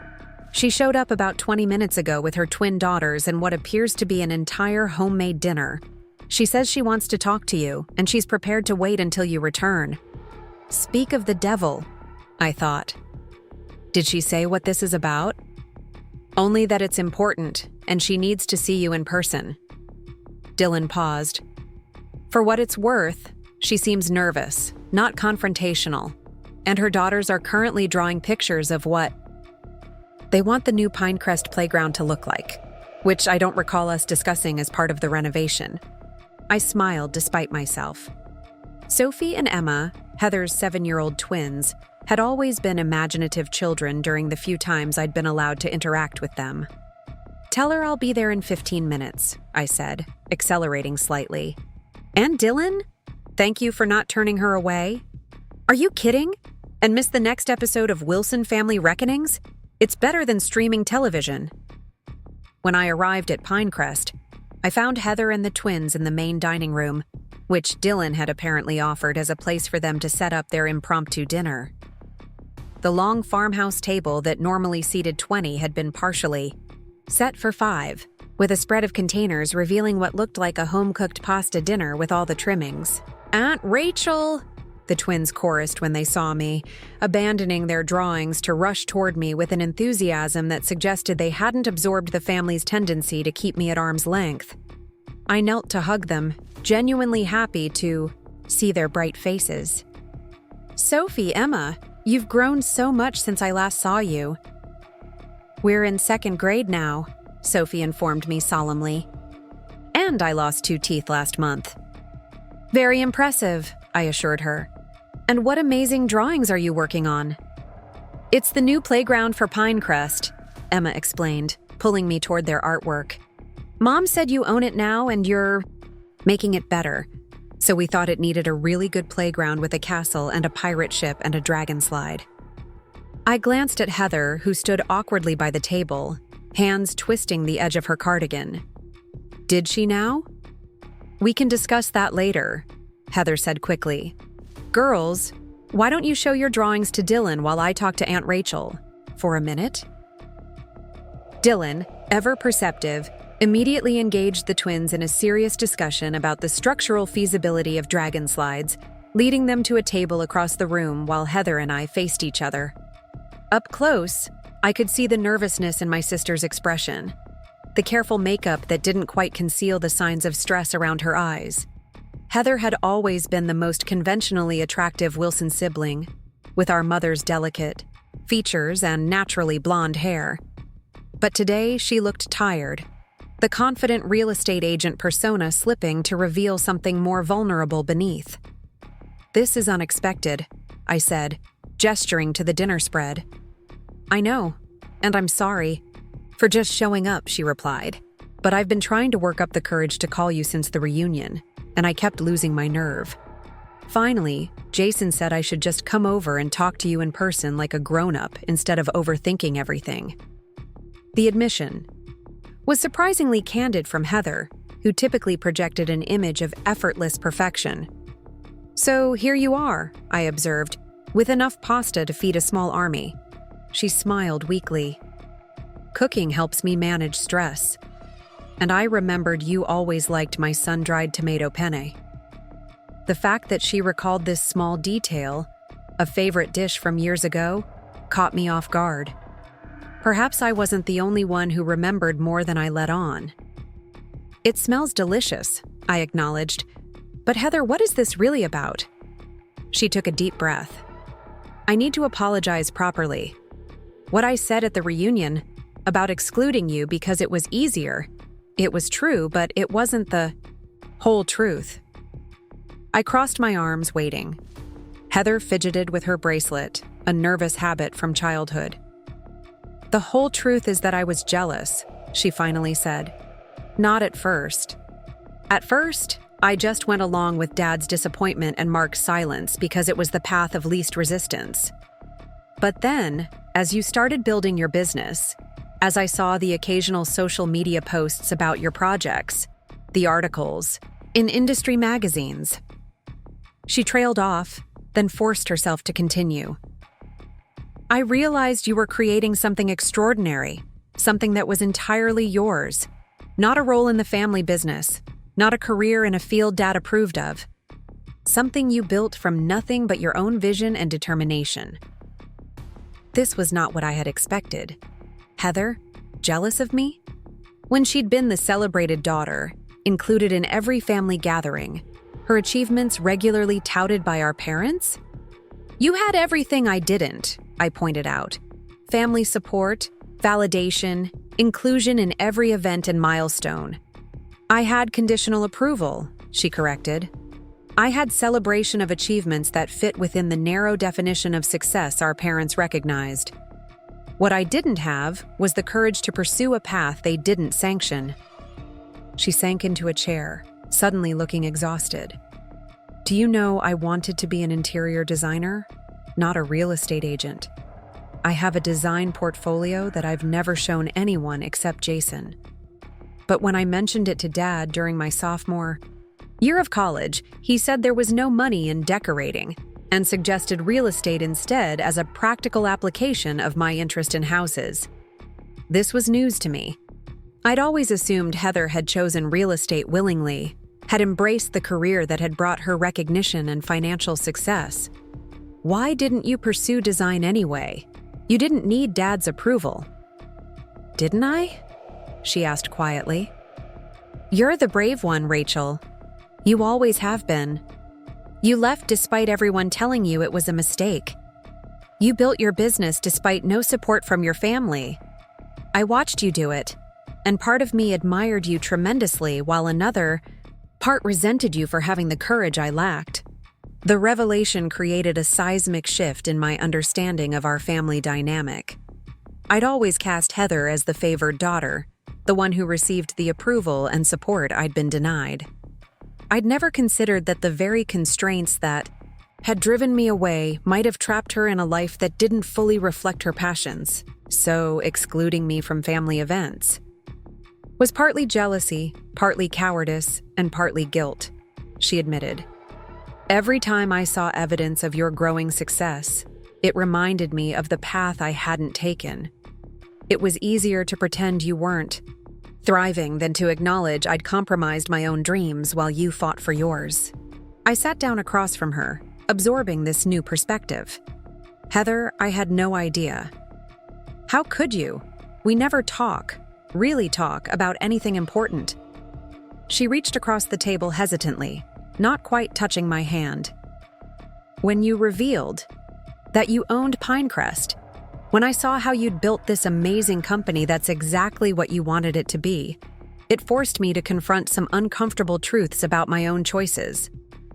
I studied my sister's face, seeing echoes of the insecure teenager she'd once been beneath the polished exterior of the successful real estate agent. In that moment, something softened in me. Not a complete dissolution of hurt over years of exclusion, but a recognition that the family dynamics that had damaged me had wounded her in different ways. It's not too late, you know, I said quietly, to pursue design. She laughed, a brittle sound. I'm 35 with twin daughters, a mortgage, and a career that pays very well. It seems a bit late for an existential crisis and career change. I started Second Chance Kitchens at 28 after walking away from a stable job in Chicago, I reminded her, and now I'm consulting on restaurant design for Wilson Construction, apparently. Her eyes widened. You are? Since when? Since about 4 hours ago, when Mark asked for my help on the Westfield Mall project. I shook my head, still processing the rapid evolution of my relationship with my siblings. He also proposed a business partnership between Wilson Construction and Second Chance Kitchens for restaurant development projects. Wow, Heather breathed. That's actually brilliant. Your restaurant expertise, their construction knowledge, the Wilson siblings joining forces. She paused. Are you considering it? I'm not dismissing it outright, which is more openness than I expected to feel a week ago, I admitted. But there's a lot of history to work through before I could commit to a formal business relationship with the family. Heather nodded understanding. That's fair. She hesitated, then added, For what it's worth, I think it could be amazing. You've always been the visionary, Mark the practical executor, and She trailed off. You have an eye for design that neither of us possesses, I finished for her. Don't sell yourself short, Heather. Just because Dad dismissed your interest doesn't mean it isn't valuable. She looked startled, then thoughtful. That sounds suspiciously like advice I should have given you 8 years ago. Better late than never, I replied with a small smile. Now, about this dinner you've brought, is Dylan invited? Because I think the twins have completely won him over with their dragon slide concept, and he might revolt if excluded from pasta night. Heather laughed, a genuine sound this time. Of course he's invited. Anyone who takes my daughter's playground designs seriously deserves feeding.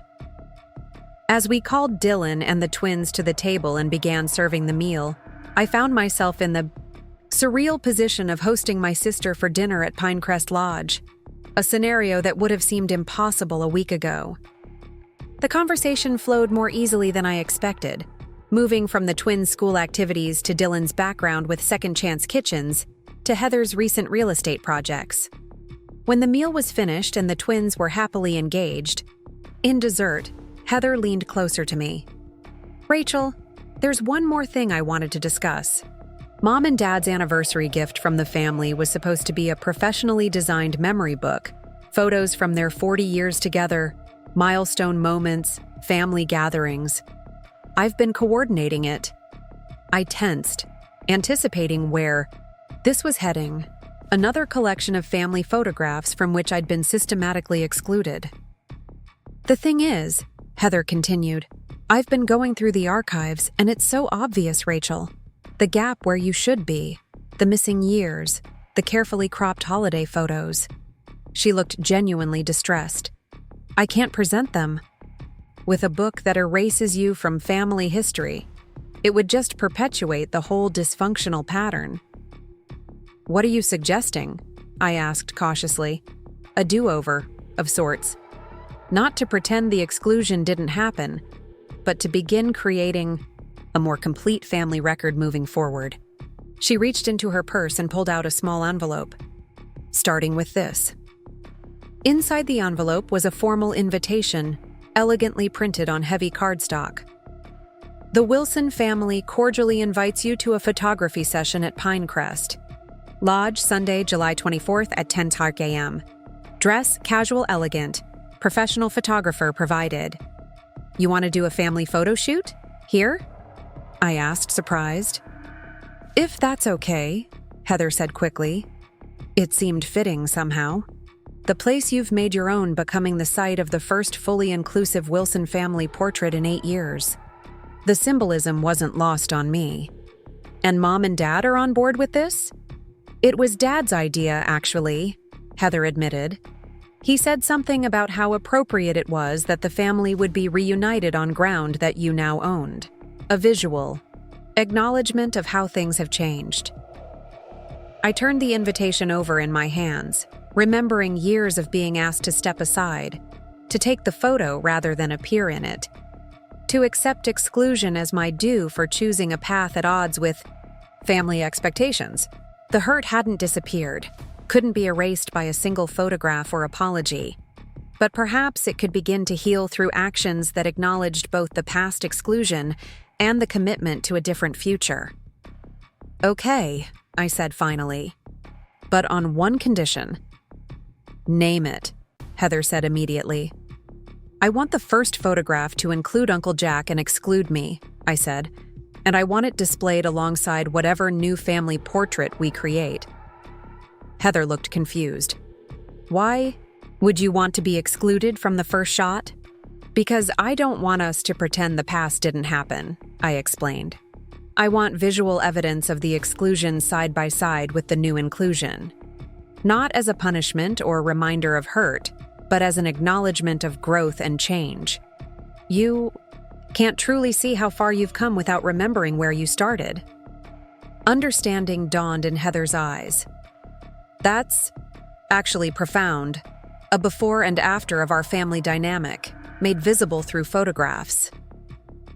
8 years in restaurant transformation has taught me that true change requires honest recognition of what came before, I said. You can't just slap new paint on crumbling foundations and expect the structure to stand. Heather nodded slowly. I'll make the arrangements. And Rachel? Thank you for being willing to even consider rebuilding relationships with us after everything. As she and the twins prepared to leave later that evening, the girls extracted a promise from me to seriously consider their playground designs. Dylan, who had fit surprisingly well into the family dinner dynamic, helped gather the leftover food containers while Heather and I said our goodbyes. This was nice, my sister said, sounding almost surprised. Different, but nice. It was, I agreed, though I'm still getting used to this new version of us. She smiled tentatively. Me too, but I think I might like her better than the old version. After they departed, Dylan helped me clear the last of the dinner things. So, he said casually, a family photo shoot, consulting for Wilson Construction, and heart-to-heart with your sister. Not exactly the dramatic showdown you anticipated when you bought this place. No, I acknowledged. It's messier, more complicated. Life usually is, he observed, especially family life. But complicated isn't necessarily bad. I thought about Mark's business proposition, Heather's revelation about her suppressed design aspirations, my father's unexpected humility at the reunion. None of it erased the hurt of 8 years of exclusion, but all of it suggested possibilities I hadn't considered when I signed the papers to purchase Pinecrest Lodge. No, I agreed. Complicated isn't necessarily bad, just uncharted territory. Dylan squeezed my shoulder supportively. Good thing navigation is one of your strengths.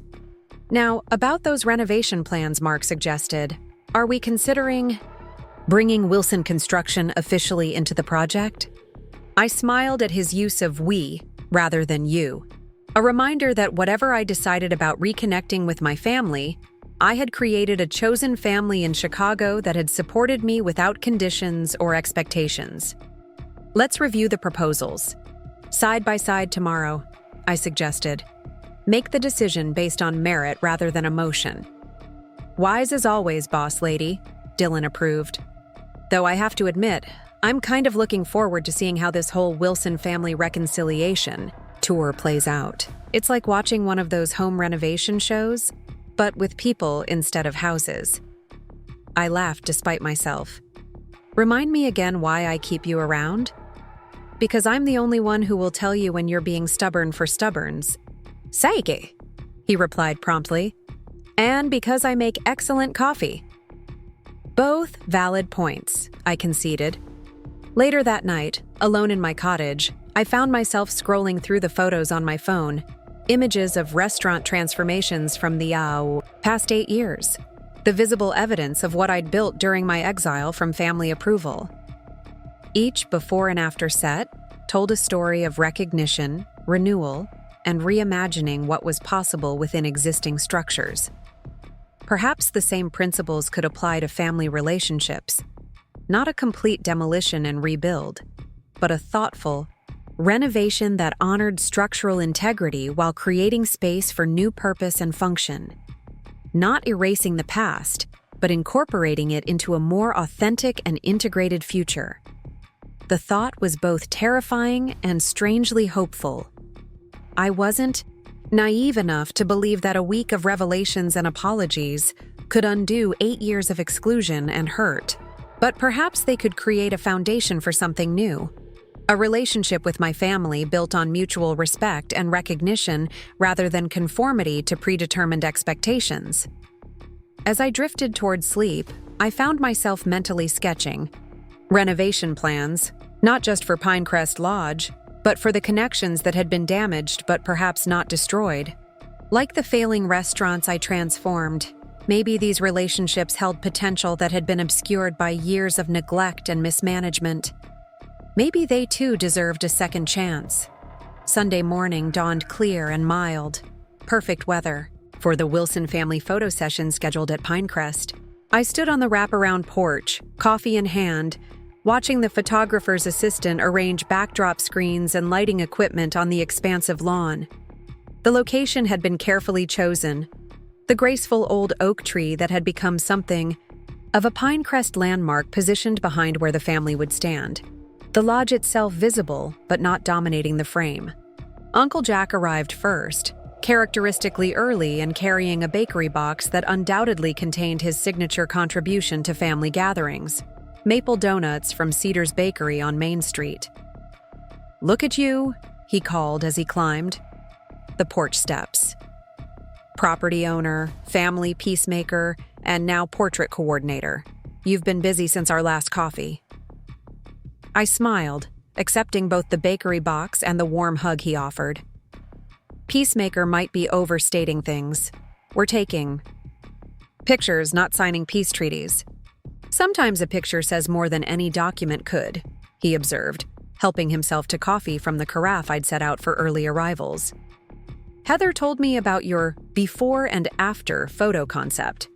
Brilliant way to acknowledge the past while creating space for something new. I'm still not entirely sure about this whole thing, I admitted. Part of me feels like we're putting on a show of family harmony that hasn't been earned yet. Uncle Jack considered this, leaning against the porch railing beside me. You know, when your grandfather first started Wilson Construction, most of Cedar Grove thought he was putting on airs. A factory worker's son with no formal education, claiming he could build houses better than established firms. His first job was a disaster. Foundation problems led to cracks in the walls before the house was even finished. This wasn't a story I'd heard before. What did he do? He tore it down and rebuilt it from scratch at his own expense.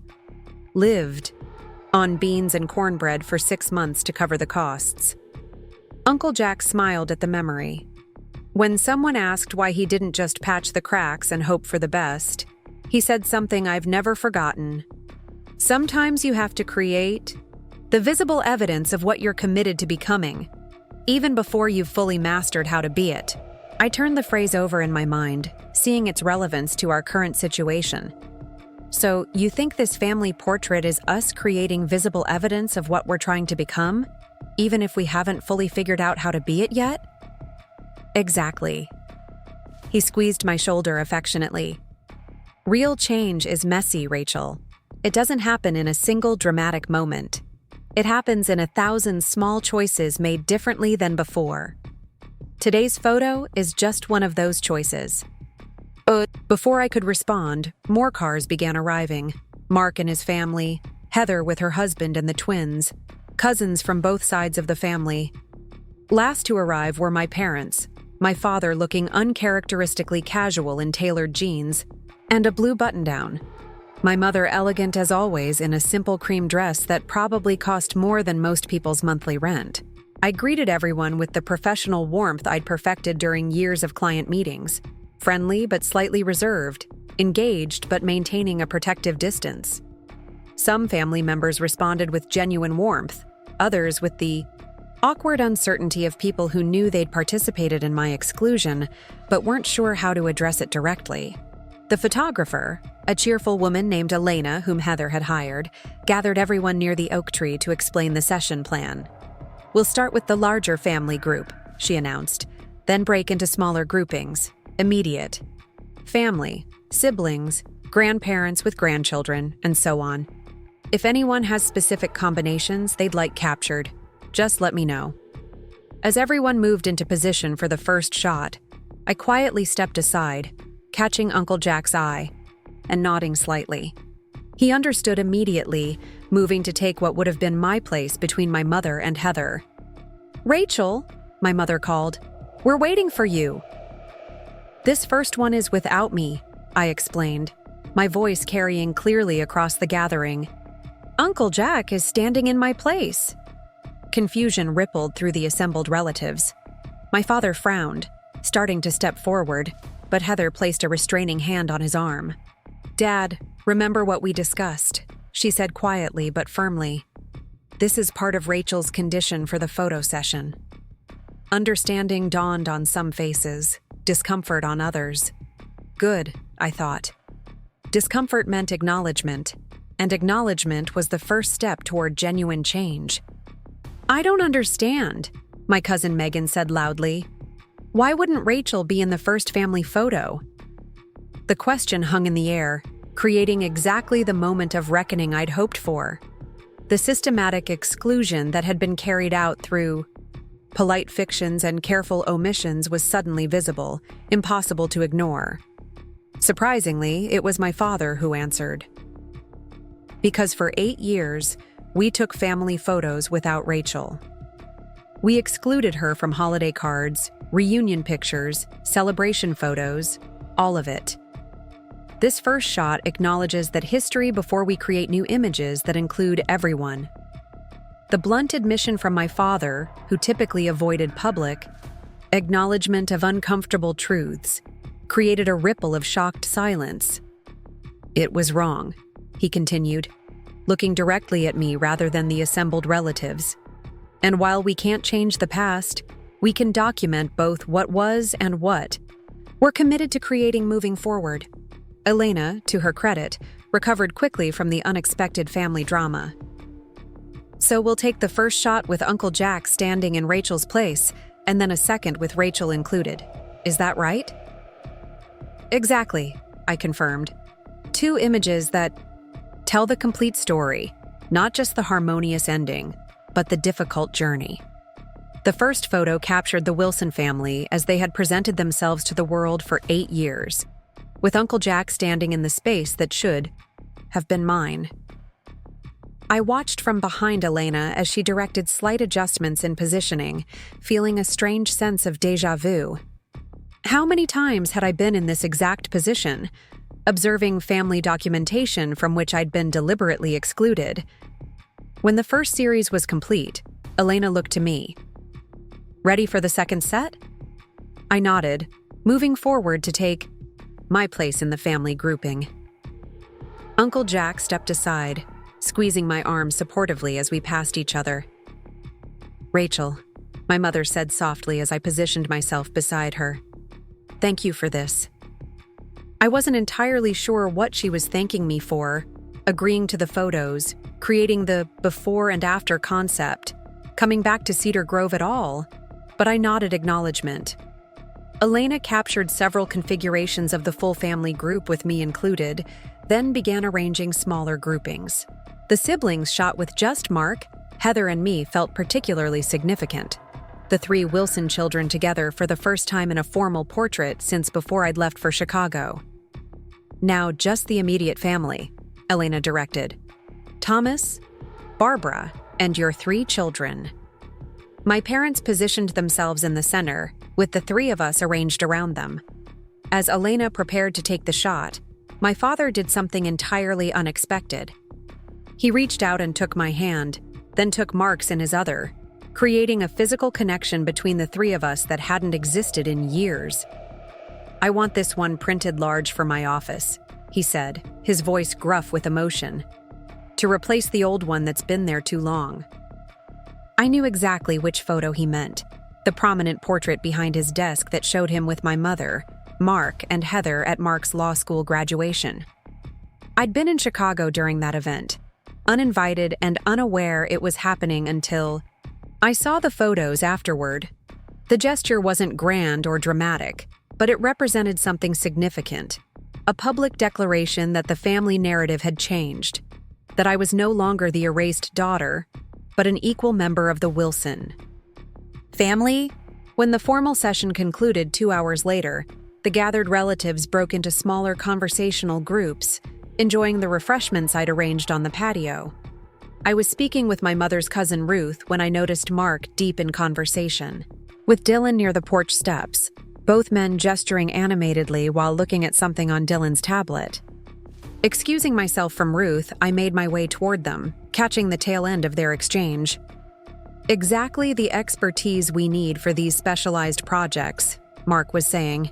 "Your operational analysis combined with our construction knowledge creates an unbeatable package." Dylan noticed me approaching and straightened slightly. "Boss lady, I was just showing your brother the Meridian Hotel project mock-ups. He has some interesting structural insights that might reduce our estimated renovation timeline. I raised an eyebrow. Does he now? The load-bearing wall issue you were concerned about, Mark explained, turning the tablet toward me.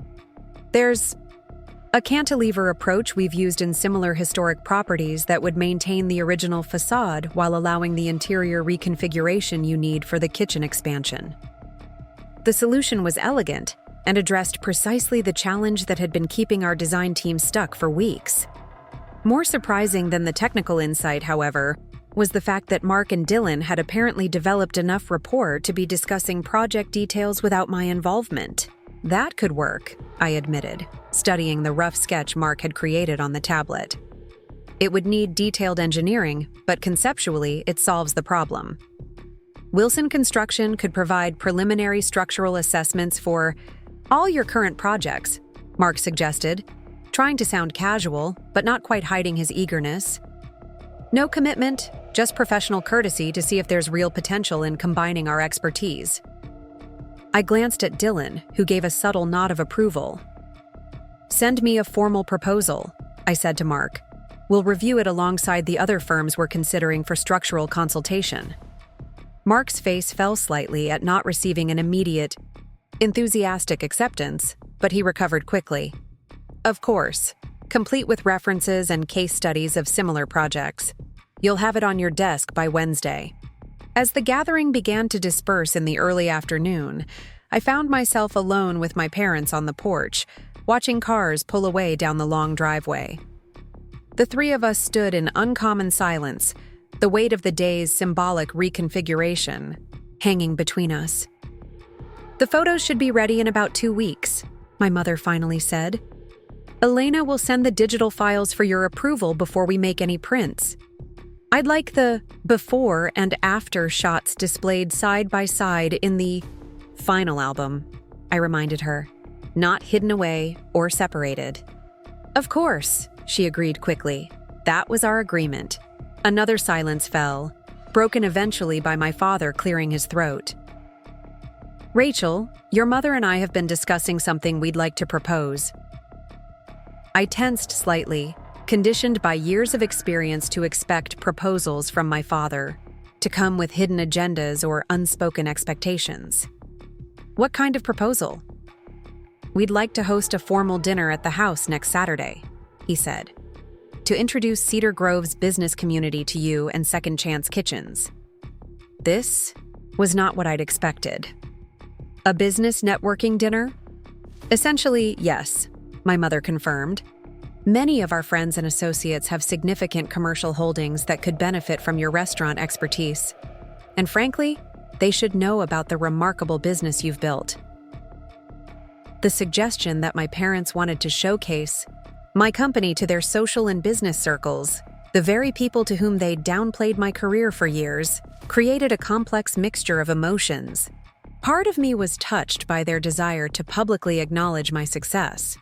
Another part remained wary of being used as their newest achievement to display.